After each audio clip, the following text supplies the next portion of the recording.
I have three children under the age of 10, so I read a lot of children's books.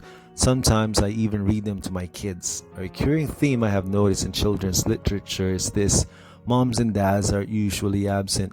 And if the parents are mentioned, they are often negligent, killjoys who hinder and sometimes even harm their children.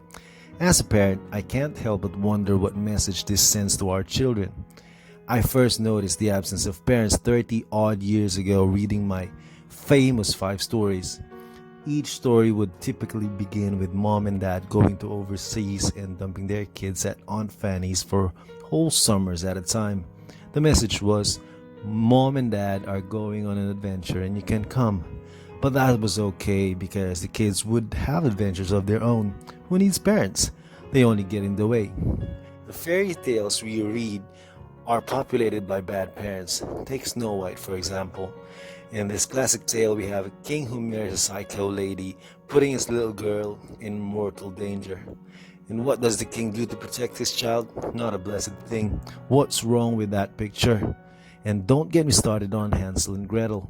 As a child, these examples of parental neglect or abuse troubled me slightly, but as a father, they troubled me deeply. I hate reading stories where the parents are absent or untrustworthy. I have three children and I don't want them buying into any narrative that says daddy can't be trusted. I don't want them pinning on for some rich kid on a horse to come and rescue them. The absence of good parents and safe homes is a theme that stretches from Neverland to Narnia. The darling children fly away from home, while Pevensie children are sent from home. Sure, this is often the setup for an adventure, but why do so many authors feel it's necessary to get rid of mom and dad before we can have a good story? I think you think I'm exaggerating. Ask yourself, what do the following characters all have in common? Cinderella, Huckleberry Finn, Tom Sawyer, and the list goes on. The answer? They are all orphans. None of them knows their fathers.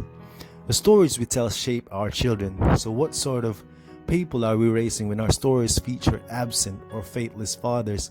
It's as though our stories were written by the prodigal son. Which is fine, I guess, but I'm not a prodigal and I'm not raising prodigals, neither are you.